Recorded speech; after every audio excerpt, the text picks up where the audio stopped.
बिस्मिल्लाहिर्रहमानिर्रहीम, अस्सलाम वालेकुम। मैं फैज़ान इसमें और आप मेरे यूट्यूब चैनल देख रहे हैं। आज हफ्ता 22 अगस्त है और हम बात कर रहे हैं मशरिक़ वस्ता की सूरत हाल को लेकर। बहुत अहम खबरें हैं। एक तो अमेरिका और ईरान की जो टेंशन्स हैं, जो टॉक्स का स्टेटस है, वो भी मैं आपको बताऊंगा। जो इकोनॉमिक डी डे वाली पॉलिसी डोनाल्ड ट्रंप की जानिब से ईरान के खिलाफ रिसेंटली अनाउंस की गई है, तो वो कितनी इफेक्टिव साबित हो रही है ईरान के खिलाफ। और अगर ये पॉलिसी भी डोनाल्ड ट्रंप की इकोनॉमिक डी डे वाली पॉलिसी भी दीगर दर्जनों पॉलिसियों की तरह ये नाकाम हो जाती है ईरान के खिलाफ, तो फिर डोनाल्ड ट्रंप के पास क्या ऑप्शन है? क्या यहाँ से सफारती मैदान की तरफ डोनाल्ड ट्रंप जाएगा? फिर मैदानी जंग का ऑप्शन अभी भी डोनाल्ड ट्रंप की टेबल पर मौजूद है? ये सवाल पूछा गया डोनाल्ड ट्रंप से सहाफ़ी की जानिब से। तो डोनाल्ड ट्रंप ने क्या जवाब दिया वो भी मैं आपको सुनवाऊंगा। फिर आप देख रहे होंगे कि इसराइल और तुर्किया की जो टेंशन्स हैं वो बहुत ज़्यादा बढ़ रही हैं। वैसे मुसलमान इन टेंशन्स को जो है वो तुर्किया के गुस्से को या तुर्किया की वार्निंग्स को मैं ऑनेस्टली बता दूंगा, मुसलमान कुछ ज़्यादा सीरियस नहीं लेते, क्योंकि तुर्किया और इसराइल के ताल्लुकात भी बहरहाल बहुत ज़्यादा हैं। लेकिन इस मरतबा मैं आपको बता दूं कि टेंशन्स भी बहुत ज़्यादा हैं। इतनी ज़्यादा हैं कि इंटरनेशनल मीडिया के ऊपर इस तरह की बातें की जा रही हैं कि भाई इस मरतबा तो शाम के मैदान में इन्फ्लुएंस की ये जो जंग है, ये इन दोनों मिडिल ईस्ट की बहुत बड़ी पावर्स को एक ऑल आउट वॉर की तरफ बड़ी तेज़ी के साथ लेकर जा रही हैं। जो शाम की टेंशन्स हैं, और ये ऑल आउट वॉर में भी ये मामला कन्वर्ट हो सकता है, बल्कि कन्वर्ट होने लगा था। चंद मिनट्स की दूरी पर थी ये एक बड़ी जंग, इसराइल और तुर्किया के दरमियान की जंग चंद मिनट्स की दूरी पर थी। जब इसराइल की जानिब से शाम पर हमले किए गए तो तुर्किया अपने तैयारे उड़ाने ही वाला था। और अभी भी ये टेंशन्स मैं आपको बता दूं कि ठंडी नहीं हुई, बल्कि मुसलसल बड़ी तेज़ी के साथ ये टेंशन्स बढ़ रही हैं। तो कहाँ तक जा सकती हैं ये टेंशन्स? क्या ये कन्फ्रंटेशन की तरफ या जंग की तरफ भी ये मामला जा सकता है? तो ये जानने के लिए हमें इस्लामाबाद से ज्वाइन करेंगे डॉन न्यूज़ इस्लामाबाद के ब्यूरो चीफ हैं, एंकर पर्सन हैं, सीनियर एनालिस्ट हैं, इफ्तिखार शिराजी साहब से जानेंगे कि जो तुर्किया और इसराइल की टेंशन्स हैं ये कहाँ तक जाती हुई नज़र आ रही हैं। और अगर ये एस्केलेशन की तरफ जाता है, ऑल आउट वॉर की तरफ ये मामला जाता है, तो फिर कौन कहाँ खड़ा नज़र आएगा? जाहिर है कि मक्का डिफेंस पैक्ट भी एक्टिव नज़र आएगा। फिर इसराइल ने भी अपना एक इत्तेहाद जो है वो एक्टिव कर लिया है, जिसमें भारत भी है, ग्रीस भी है, फिर साइप्रस वगैरह हैं, तो ये भी हैं। लेकिन अमेरिका कहाँ खड़ा नज़र आएगा अगर ये मामला इस लेवल तक जाता है? तो ये इफ्तिखार शिराजी साहब से जानेंगे। लेकिन सबसे पहले मैं आपको बता दूं कि जो economic D day Donald Trump की जानिब से अनाउंस किया गया है ईरान के खिलाफ, तो वो कुछ ख़ास इफ़ेक्टिव साबित होता हुआ नज़र नहीं आ रहा है, क्योंकि चाइना की जानिब से भी इसको मुस्तरद कर दिया गया है। रशिया भी इस पर अमल दरामद करता हुआ ज़ाहिर है कि नज़र नहीं आ रहा कि रशिया जो थोड़े बहुत जो ताल्लुकात हैं, कारोबारी ताल्लुकात रशिया के इतने ज़्यादा नहीं हैं ईरान के साथ। हम मिलिट्री ताल्लुकात बहुत ज़्यादा हैं और वो बहुत ज़्यादा बढ़ रहे हैं। कैस्पियन सी के रास्ते से दर्जनों जहाज़ ईरान को असलहा भी पहुंचा रहे हैं। फिर चाइना की फॉरेन मिनिस्ट्री के तर्जमान की जानिब से मुस्तरद कर दिया गया कि भाई ये जो सैंक्शंस वाला खेल डोनाल्ड ट्रंप खेल रहे हैं ना, तो इसको बंद होना चाहिए, सफारती मैदान के अंदर आना चाहिए दोनों पार्टियों को, और ये मामला नेगोशिएशन से हल करना चाहिए। ना सिर्फ चाइना की जानिब से कहा जा रहा है, बल्कि मैं आपको बता दूं कि ईरान के सदर मसूद पज़ेश्कियान का भी यही कहना है कि अब जबकि ईरान स्ट्रॉन्ग पोजीशन में है तो हमें मुज़ाकरात के थ्रू इस जंग को बंद कर देना चाहिए। लेकिन in any case Iran confrontation के लिए, जंग के लिए, रिटेलिएशन के लिए, अपने डिफेंस के लिए बिल्कुल तैयार बैठा हुआ है। अगर डोनाल्ड ट्रंप अगर ये शौक फिर से पूरा करना चाहता है, अगर कोई हमला करना चाहता है चोरी छुपे रात के अंधेरे में, तो उसके लिए भी ईरान तैयार है। लेकिन अभी मसूद पज़ेश्कियान की जानिब से कहा गया कि हमें नेगोशिएशंस को प्रेफर करना चाहिए जबकि ईरान स्ट्रॉन्ग पोजीशन में है। अच्छा, डोनाल्ड ट्रंप का मैं आपको बता दूं कि क्या मूड है, क्योंकि जो इकोनॉमिक प्रेशर वाली पॉलिसी है ये तो बिल्कुल नाकाम नज़र आ रही है। सहाफ़ी की जानिब से पूछा गया कि ये जो आप अब इकोनॉमिक जंग की तरफ चले गए हैं, तो फिर इसका क्या मतलब समझें कि मिलिट्री ऑप्शन आपकी टेबल के ऊपर बिल्कुल नहीं रहा? तो डोनाल्ड ट्रंप की जानिब से क्या जवाब दिया गया सहाफ़ी के सवाल पर, ये सुनिए, उसके बाद बात करते हैं। Shifting economic warfare towards Iran, does that indicate that the military options in the region for the U.S. are limited? No, not at all. It just means that we're seeing what happens. They have no money. They have no Navy. They have no Air Force. They are not paying their soldiers. They're not paying their police. They have 350% inflation.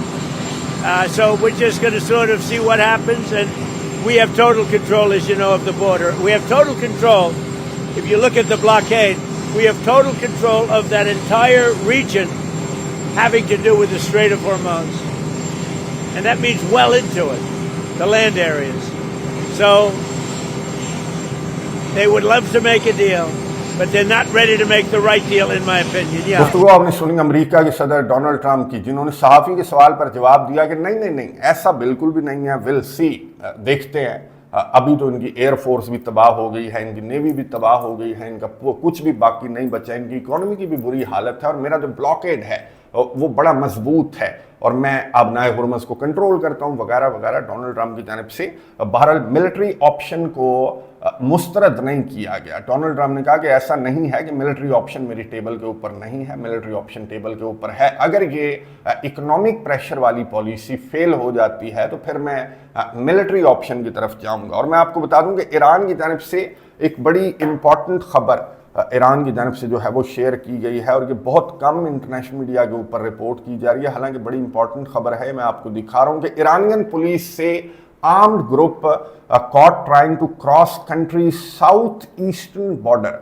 ये जो south eastern border है ना, ये Sistan Balochistan Iran का सूबा है, और दूसरी साइड पर पाकिस्तान का बलोचिस्तान का सूबा है। पाकिस्तान का नाम नहीं लिया गया, ईरान की पुलिस की जानिब से पाकिस्तान का नाम नहीं लिया गया, लेकिन ये ज़रूर कहा गया कि सरहद पार से एक जो मुसल्ला गिरोह है वो ईरान के अंदर दाखिल होने की कोशिश कर रहा था, लेकिन इंटेलिजेंस बुनियादों पर वो जो दाखिला है मुसल्ला गिरोह का, दहशतगर्दों का, उसको ईरान की जानिब से नाकाम बना दिया गया। और एक जो दहशतगर्द है, एक जो मिलिटेंट है, वो मारा भी गया है। ईरान की जानिब से तस्वीर भी शेयर की गई है, वो मैं व्हाट्सएप चैनल के ऊपर शेयर कर दूंगा। बहरहाल पाकिस्तान का नाम नहीं लिया गया, किसी खास गिरोह का नाम ईरान की जानिब से नहीं लिया गया। हाँ, ये ज़रूर कहा गया कि हमारी सरहदें बिल्कुल मजबूत हैं, हमने अपनी सरहदों को सिक्योर कर रखा है, और अगर कोई भी मिस एडवेंचर करने की कोशिश की गई, किसी भी सरहद से, किसी भी साइड से अमेरिका की जानिब से हमला करने की कोशिश की गई, तो उसको बुरी तरह से ईरान की जानिब से नाकाम बना दिया जाएगा। बहरहाल ये जो अब्बास अराक्ची की जानिब से कहा गया कि जो पॉलिसी है डोनाल्ड ट्रंप की, इकोनॉमिक प्रेशर वाली पॉलिसी, तो ये बुरी तरह से नाकाम होगी, ये कोई इफेक्टिव साबित नहीं होगी ईरान के खिलाफ। ईरान यूज टू है इस तरह की सैंक्शन, इस तरह की पाबंदियों, इस तरह के इकोनॉमिक प्रेशर को। और ना सिर्फ अब्बास अराक्ची की जानिब से कहा जा रहा है, बल्कि जो माहिरीन हैं, जो एनालिस्ट हैं, वो भी इस तरह की बातें कर रहे हैं कि डोनाल्ड ट्रंप जो है वो टाइम गेन करने की कोशिश कर रहा है, या फिर अपने जो इत्तेहादी हैं उनकी अटेंशन गेन करने की कोशिश कर रहा है। नेक्स्ट स्ट्रेटजी की तरफ डोनाल्ड ट्रंप जाएगा। अब देखना यह है कि डोनाल्ड ट्रंप की जो नेक्स्ट स्ट्रेटजी है ये होगी क्या। बहरहाल जो भी स्ट्रेटजी होगी उसके लिए ईरान, मैंने आपको बता दिया कि मुकम्मल तौर पर तैयार भी है और अटेंटिव भी है। अच्छा, तुर्की और इसराइल की टेंशन्स का मैं आपको बता दूं, आपको मालूम होगा कि टेंशन्स कहाँ से बहुत ज़्यादा बढ़ी। ये टेंशन्स वहाँ से बहुत ज़्यादा बढ़ी कि जब शाम में अबू ज़हूर एयरबेस पर, ये मैं आपको दिखा रहा हूँ कि बिफोर और आफ्टर, जो इसराइल की जानिब से 8 एयर स्ट्राइक्स की गई हैं। अबू ज़हूर एयरबेस ये तुर्किया के बॉर्डर के बहुत करीब है, और इसराइल से, ये गैर कानूनी रियासत से 350 किलोमीटर्स के फासले पर है, तो तुर्किया के बॉर्डर से बहुत करीब है, हलब के बिल्कुल करीब है। तो इसको टारगेट किया गया इसराइल की जानिब से, और ये कहकर टारगेट किया गया कि भाई तुर्किया को हमारी बात समझ नहीं आ रही, तो बातों से ये रजब तैयब एर्दोगान नहीं मान रही। ये नेतन्याहू ने, मैं आपको बता दूं कि इंटरव्यू दिया, जब उनसे सवाल पूछा गया कि आपने यार ये इतनी दूर जाकर अबू ज़हूर एयरबेस को क्यों टारगेट किया, तो नेतन्याहू ने कहा कि तुर्किया को हमारी बात समझ नहीं आई थी। तो मेरा ख्याल है कि अब तुर्किया को हमारी बात समझ आ गई होगी कि हम तुर्किया की प्रेजेंस बर्दाश्त नहीं करेंगे। और अभी भी इस तरह के बयानात दिए जा रहे हैं इसराइल के डिफेंस मिनिस्टर की जानिब से, इसराइल के प्राइम मिनिस्टर की जानिब से, ना सिर्फ बयानात दिए जा रहे हैं बल्कि वीडियोस भी जारी की जा रही हैं। एक वीडियो मैं आपको दिखा देता हूँ, इसराइल की जानिब से जो वीडियो जारी की गई है और जिस तरह से जस्टिफाई कर रहा है इसराइल अपनी इन स्ट्राइक्स को। उसके बाद तुर्किया का रद्द-ए-अमल भी मैं आपको बताऊंगा, और इफ्तिखार शिराजी साहब से भी जानेंगे कि टेंशन्स किस लेवल तक ये टेंशन्स जो है वो जा सकती हैं। वीडियो देखिए, उसके बाद बात करते हैं। Israel just stopped a security threat inside Syria from becoming something much bigger. Let's take a look at what happened. Since the Syrian civil war, Turkey has embedded itself inside of Syria. It now has a substantial military presence in roughly 5% of Syrian territory. Now, if we look to the south, where Israel's located, by contrast, Israel now holds approximately 0.1% along a border that has threats from Hezbollah and ISIS and other terror organizations, which means that Turkey, that has no threats, is holding 50 times more Syrian territory than Israel. More than a year ago, Israel and Syria reached an understanding to maintain the security status quo and to keep this border calm. Syria breached that understanding. Israeli intelligence identified that Turkish troops were about to deploy at the Abu al-Dahur air base, which is located in northern Syria, which is less than, as you can see, 200 miles from Israeli towns and Israeli communities. Prime Minister Netanyahu made Israel's position very clear. We will not allow Turkey to entrench itself in Syria and to be moving steadily south towards Israel's border. Israel warned Syria repeatedly, don't do it. We know that Syria received those warnings and that it chose to ignore them. So Israel delivered the message in another way. Now, some might ask, why should Israel be concerned about Turkish forces in Syria? Well, because Turkish President Erdogan has openly called for Israel's destruction. He even said about our closest partner, the United States, that, well, a just world is possible, but not with America. Is this the kind of guy you would want on your border? And October 7th made it clear to everyone. When your enemy tells you that he wants to destroy you, you should probably believe him. Prime Minister Netanyahu has also made something else very clear. Israel welcomes a return to the previous status quo. We are not looking for escalation, but neither Turkey nor any other country is going to threaten the state of Israel. Video आपने देख ली जो कि Israeli काबिज फौज की जानिब से जारी की गई और अपनी जो स्ट्राइक्स हैं अबू ज़हूर एयर बेस पर एक सॉवरन कंट्री के अंदर तुर्किया के बॉर्डर के करीब जो स्ट्राइक्स हैं उनको ये कहकर जस्टिफाई किया गया कि देखो कितनी करीब है इसराइल के बॉर्डर से। कितनी करीब है जनाब, मैंने आपको बता दिया कि 322-324 किलोमीटर्स के फासले पर इनको ये लग रहा है कि जनाब ये थ्रेट है तुर्किया को, यहाँ पर हम तुर्किया की मौजूदगी बर्दाश्त नहीं करेंगे। अब तुर्किया की तरफ से डिनाई किया गया कि कोई हम अबू ज़हूर एयर बेस का दौरा नहीं किया जा रहा था, कोई अबू ज़हूर एयर बेस जो है वहाँ पर हमारे फौजी नहीं जा रहे थे। इवन कि सीरिया की तरफ से भी कहा गया, अहमद अल-शरा की तरफ से भी कहा गया कि अबू ज़हूर एयर बेस तो बिल्कुल खाली है और यहाँ पर तो रिकंस्ट्रक्शन का काम चल रहा है, ना कि तुर्किया के फौजियों के दौरे यहाँ पर चल रहे हैं। तो डिनाई किया गया, तुर्किया की तरफ से भी शाम की तरफ से भी डिनाई किया गया और खबरों के मुताबिक अमेरिका से दरख्वास्तें की जा रही हैं, शाम की जानिब से अमेरिका से दरख्वास्तें की जा रही हैं कि जनाब आप इसराइल को समझाएं। तो अभी तक तो ये लैंग्वेज है तुर्किया की, लेकिन कहा यह जा रहा है कि शाम को लेकर तुर्किया कंप्रोमाइज नहीं करेगा और तुर्किया इसराइल की ये जो हरकतें हैं अभी तक रजब तैयब एर्दोगान की जानिब से इस पर कोई डायरेक्ट रद्द अमल तो सामने नहीं आया, मिनिस्ट्रीज की जानिब से डिनाइल सामने आ रहे हैं, लेकिन ये जिस तरह के बयानात नेतन्याहू की जानिब से दिए जा रहे हैं तो इस पर तुर्किया के सदर रजब तैयब एर्दोगान का बड़ा सख्त रद्द अमल जो है वो एक्सपेक्ट किया जा रहा है। अच्छा, इफ्तिखार शिराजी साहब से जानते हैं, शिराजी साहब जब ये मक्का डिफेंस पैक्ट बना, साइन हुए इस पर, तो ख्वाजा आसिफ साहब कह रहे थे कि जनाब कॉमन एनिमी के खिलाफ हमें मुत्तहिद हो जाना चाहिए। अब कॉमन एनिमी जो है वो मक्का डिफेंस पैक्ट साइन होने के चंद दिनों के बाद ही कॉमन एनिमी की जानिब से तुर्किया के खिलाफ इस तरह की धमकियां भी दी जा रही हैं, थ्रेट भी किया जा रहा है। तो क्या नज़र आ रहा है, किस लेवल तक ये टेंशन्स जा सकती हैं? क्या ये ऑल आउट वॉर की तरफ भी जा सकती हैं? क्योंकि शाम का जो मैदान है उसमें जो इन्फ्लुएंस की जंग है वो जाहिर है कि आज नहीं तो कल तुर्किया और इसराइल के दरमियान जंग की तरफ तो मामला जाएगा और अगर ये मामला इस तरफ जाता है तो कौन किस तरफ खड़ा हुआ हमें नज़र आएगा। और सबसे इम्पॉर्टेंट सवाल ये कि शिराजी साहब अमेरिका के लिए कितना मुश्किल फैसला होगा। एक तरफ नेटो है, नेटो का आर्टिकल 5 है, तुर्किया है और दूसरी तरफ जो है वो इसराइल जैसा इत्तेहादी है, तो अमेरिका क्या करेगा इस सूरत हाल में?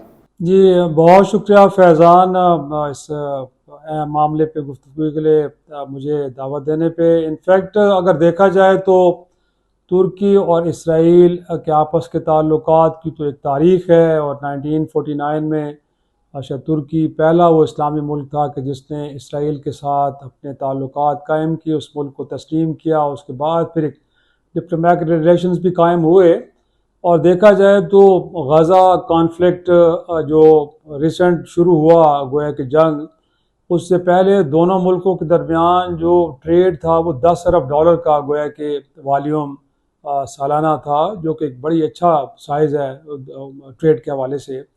लेकिन अब जाहिर सी बात है खत्ते की सूरत हाल बदल रही है, और बिलखसूस मशरिक़ वस्ता में ईरान, इज़राइल, अमेरिका जंग के बाद तो आप वहाँ का जो सिक्योरिटी डायनामिक्स हैं वो मुकम्मल तौर पे बदल रहे हैं। अब ऐसे में इस पे कोई शक नहीं है कि जैसा आपने इत्तेहाद की बात कर रहे हैं, पाकिस्तान, सऊदी अरेबिया, तुर्किया, और कहा यह जा रहा है कि अब ये और एक्सपेंड होने जा रहा है, और इसमें आने वाले वक्त में मिस्र भी शरीक हो सकता है। तो देखा जाए तो ये इत्तेहाद पहले ही हम कह सकते हैं कि तुर्की की शक्ल में इज़राइल के डोर स्टेप तक जा पहुँचा, और उसको लेके अमेरिका में तो खैर इतना कंसर्न्स नहीं है, लेकिन इज़राइल में ये कंसर्न ज़रूर पाए जा रहे हैं, क्योंकि देखा जाए तो गज़ा के हवाले से एक तुर्की की अपनी एक पोजीशन है, और वो इस पीस प्लान को भी सपोर्ट कर रहा है, और उनका ये एक प्रिंसिपल स्टैंड है कि इज़राइल 1967 में जो फ़लस्तीनी एक इलाका था उसको बतौर रियासत तस्लीम करे। तो ये उनको मालूम है कि अगर ये मिलिट्री अलायंस बढ़ेगा तो कल को जो इज़राइल की एक्सपेंशनिस्ट अप्रोच है उसके ख़िलाफ़ ये महाज अपना एक रोल प्ले कर सकता है, अगर उसमें मिस्र भी शामिल हो जाता है। लेकिन मेरे ख़्याल में जो रिसेंट पास में कुछ डेवलपमेंट्स हुए हैं वो भी बड़ी एक इम्पॉर्टेंट हैं। एक तो ये है कि अब शाम में रजीम चेंज आया, और कहा जाता है कि उस रजीम चेंज के अंदर भी तुर्किया का बड़ा एक इम्पॉर्टेंट रोल है। बशार अल-असद के बाद फिर अब तुर्किया का असर रसूख हर आए वक्त के साथ बढ़ता जा रहा है।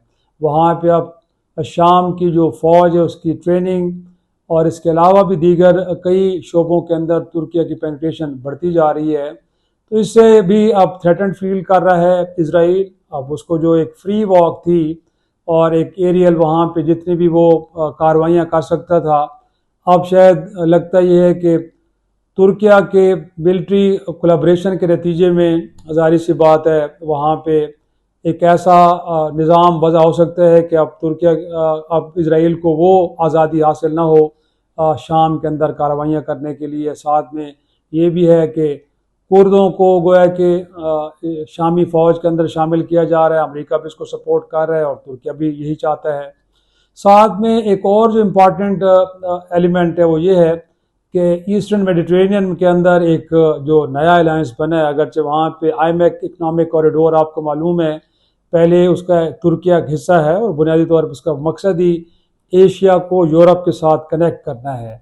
लेकिन अब उसके मुकाबले में जो एक और अलायंस नया वजूद में आया है जिसमें यूनान है, साइप्रस है, इज़राइल और इंडिया है, तो अब तुर्किया को लग रहा है कि शायद ये गोया के जो रीजन के अंदर तुर्किया का किरदार है उसको डोमिनेट करने के लिए, उसको कंप्रोमाइज़ करने के लिए नया इत्तेहाद वजूद में आया है।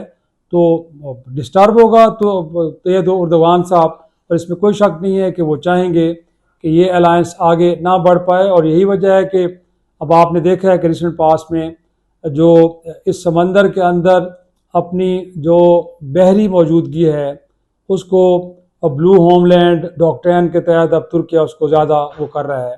तो अब देखा है रिसेंट पास में तो अब ये जो समूद फ्लोटेला को रोका गया अब इज़राइल की जानिब से, तभी तो आप देख रहे हैं कि इस पे बड़ा स्ट्रॉन्ग रिएक्शन हमने देखा है।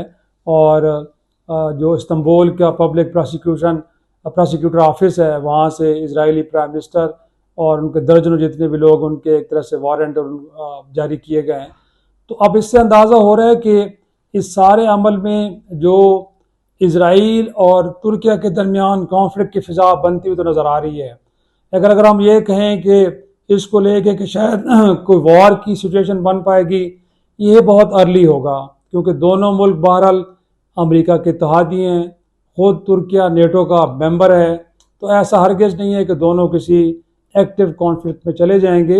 लेकिन ये ज़रूर है कि ये टेंशन बढ़ेगी, और इसमें अमेरिका की कोशिश तो ये होगी कि एक बैलेंस क्रिएट करने की कोशिश करे, क्योंकि दोनों इत्तेहादी हैं, वो ना इज़राइल को लूज़ करना चाहेगा और ना ही तुर्किया को, क्योंकि उनको मालूम है कि अगर तुर्किया को लूज़ किया जाता है तो फिर रूस और चीन जैसे ममालिक तो इस इंतज़ार में हैं तो यहाँ पे भी अगर अमेरिका ने बैलेंस ना रखा दोनों मुल्कों के दरमियान, अगर ये कॉन्फ्लिक्ट आगे बढ़ता है और पलड़ा अपना इसराइल के वज़न अगर इसराइल के पलड़े में डाला, तो फिर ऐन मुमकिन है कि तुर्किया नई अलाइनमेंट की तरफ जाएगा और वो अलाइनमेंट लामहला तौर पे रूस के साथ और चाइना के साथ बनती है। तो मैं नहीं समझता कि इसको अफोर्ड कर पाएगा अमेरिका। तो इंटरेस्टिंग सिचुएशन है, लेकिन इसमें मुझे लगता है कि अल्टीमेटली जो तुर्किया की डिमांड्स हैं उनको एड्रेस करना पड़ेगा, वरना इसराइल के लिए और ख़ुद अमेरिका के लिए रीजन के अंदर बड़ी मुश्किलात पैदा हो जाएंगी। ठीक है, बहुत शुक्रिया इफ्तिखार हुसैन शिराजी साहब की गुफ्तगू आपने सुनी कि हाँ ये सच है कि इसराइल और तुर्किया के दरमियान बहुत ज़्यादा तिजारती ताल्लुकात हैं। इवन कि तुर्किया वो पहला मुस्लिम मुल्क था जिसने इसराइल को तस्लीम किया, लेकिन अब ये जो रिलेशनशिप स्टेटस है ये यकसर तब्दील हो चुका है। स्पेशली शाम के अंदर रजीम चेंज के बाद अब इसराइल के जो कंसर्न्स हैं तुर्किया को लेकर, फिर जो मक्का डिफेंस पैक्ट साइन किया गया तो उसके बाद इसराइल के कंसर्न्स बहुत ज़्यादा बढ़ चुके हैं। इसलिए आप देख रहे होंगे कि इसराइल आगे बढ़ कर तुर्किया को रोकने की कोशिश कर रहा है। हालांकि 300-325 किलोमीटर दूर अगर कोई इस तरह की एक्टिविटी हो भी रही थी, जिसको बहरहाल तुर्किया की तरफ से तो डिनाई किया गया, लेकिन फॉर सपोज इस तरह की अगर कोई एक्टिविटी हो भी रही थी तो वो तुर्किया के बॉर्डर के करीब हो रही थी। अबू ज़हूर एयरबेस वो आपके बॉर्डर से तो 300-325 किलोमीटर दूर है ना, तो ये कोई सिक्योरिटी थ्रेट तो नहीं है। ये राइट टू सेल्फ डिफेंस यहाँ पर कहाँ से आ गया? तो इसराइल आगे बढ़ कर आप देख रहे होंगे कि इसलिए तुर्किया को रोक रहा है क्योंकि तुर्किया बड़ा ऑलरेडी एक पावरफुल मिडिल ईस्ट का एक पावरफुल कंट्री है, नेटो का दूसरा पावरफुल कंट्री है तुर्किया, और नेटो का मेंबर है, मक्का डिफेंस पैक्ट का मेंबर है। तो इसलिए इसराइल को बहुत ज़्यादा जो कंसर्न्स हैं इसराइल के बहुत ज़्यादा बढ़ गए हैं तुर्किया को लेकर, और इसलिए इसराइल तैयारी भी कर रहा है। बहुत शुक्रिया इफ्तिखार हुसैन शिराजी साहब हमें तफसीलात से आगाह करने के लिए। अच्छा, शिराजी साहब का लिंक जो है, चैनल का लिंक आपको एंड स्क्रीन पर भी मिल जाएगा, फिर मैं कोलैब भी कर दूंगा अपने चैनल के साथ ताकि आपको आसानी हो शिराजी साहब का चैनल ढूंढने में। अच्छा, शिराजी साहब ने ये भी बताया कि इसराइल किस तरह की तैयारी कर रहा है। भारत, इसराइल, साइप्रस और ग्रीस के आपको मालूम है कि तुर्किया के साथ ऑलरेडी फड्डे चल रहे हैं। ग्रीस भी नेटो का मेंबर है। फिर भारत, आपको मालूम है कि भारत क्यों इस अलायंस के अंदर भारत मौजूद है। तो इसराइल भी तैयारी कर रहा है क्योंकि इसराइल को मालूम है कि अकेला इसराइल तुर्किया का मुकाबला नहीं कर सकता। वो तुर्किया जो नेटो का भी मेंबर है, मक्का डिफेंस पैक्ट के अंदर भी तुर्किया है। अच्छा, अमेरिका के लिए बड़ा मुश्किल फैसला होगा और अमेरिका एक कोशिश करेगा, शिराजी साहब ने बता दिया कि मामला इस तरफ ना जाए, क्योंकि अमेरिका के लिए बड़ा मुश्किल फैसला होगा। ना अमेरिका इसराइल को लूज कर सकता है, ना तुर्किया को लूज कर सकता है। मैं आपको बता दूं कि तुर्किया नेटो के अंदर इसलिए है क्योंकि तुर्किया बड़ा इंपॉर्टेंट कंट्री है, और इस दुनिया के अंदर अगर स्ट्रेटेजिकली अगर आप देखें नक्शे के ऊपर तो तुर्किया सबसे इंपॉर्टेंट कंट्री है, और नेटो के लिए तो बहुत इंपॉर्टेंट है, ब्लैक सी का गेटवे है। तो तुर्किया की बहुत सारी इंपॉर्टेंस है नेटो के अंदर। तो ट्रंप जो है वो तुर्किया को भी लूज नहीं कर सकता और इसराइल को भी नहीं खो सकता, इसराइल को भी नहीं छोड़ सकता, वरना एप्स्टीन फाइल्स जो हैं वो छोड़ दी जाएंगी इसराइल की तरफ से। तो अमेरिका कोशिश करेगा कि ये मामला जो है वो इस जानिब ना जाए, लेकिन शाम के मैदान में इन्फ्लुएंस का मामला मैंने आपको बताया कि आज नहीं तो कल कन्फ्रंटेशन की तरफ तो जाएगा। बहरहाल मैं नज़र रखूंगा इन मामलात पर, आपको अपडेट्स देता रहूंगा। कमेंट्स बॉक्स में आपने अपनी राय का इजहार ज़रूर करना है। अगली वीडियो तक के लिए इजाज़त दीजिए। अल्लाह हाफिज़।